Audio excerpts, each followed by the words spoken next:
साधना music को लाइक share व subscribe जरूर करें। नए नए वीडियो देखने के लिए हमारे यूट्यूब चैनल से जुड़े।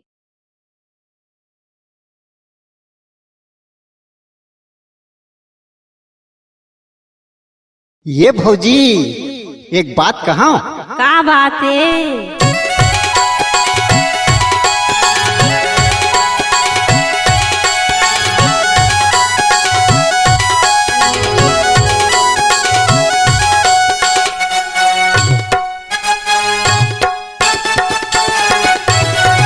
मोला राज बता दे भौजी काका खवाथे भैया तोला। मोला राज बता दे भौजी काका खवाथे भैया तोला। दिनों दिन तन मन हरिया थे देखैया के मत छरिया थे। देख अचरज लागे मोला।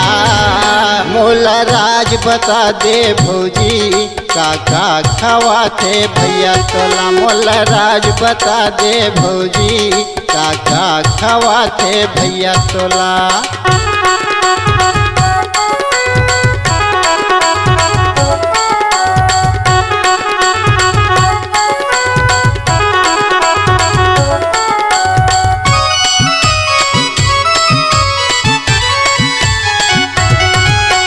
काजू किशमिश बादाम खवाथे का भैया तोला लागे। सभे तो रेंग थचते हाँ वो भौजी तन मन लाई तेरा के। रता रेंगैया लहुट के देखे। रता रेंगैया लहुट के देखे। कहे वाहरे बारूद गोला।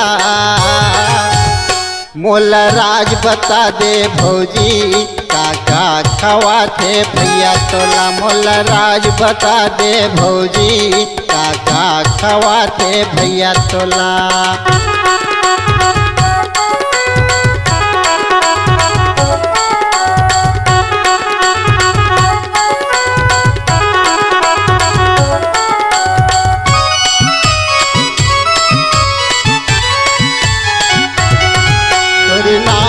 चर्चा होवथे भौजी गाँव बस्ती गली खोरे माँ। भैया हवाए तोरे पाछू दीवाना बांधे तयचरा छोरे माँ। चर चर लैका के महतारी। चर चर लैका के महतारी तब होले लागे उमर 16।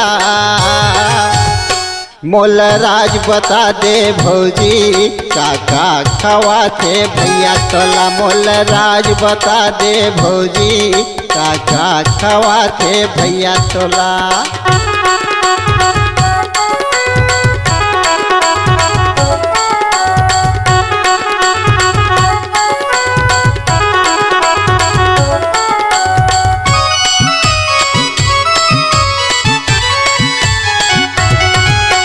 मांगे वरदान भैया मिले हैं मांगे मिले ससुराल।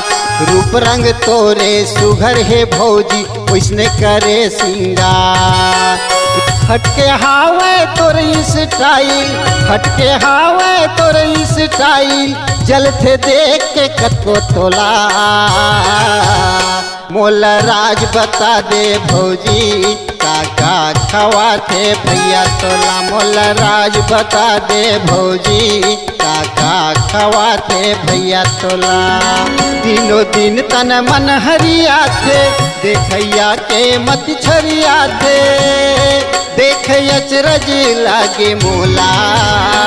मोला राज बता दे भौजी काका खवाथे भैया तोला। मोला राज बता दे भौजी काका खवाथे भैया तोला। मोला राज बता दे भौजी काका खवाथे भैया तोला। मोला राज बता दे भौजी काका खवाथे भैया तोला।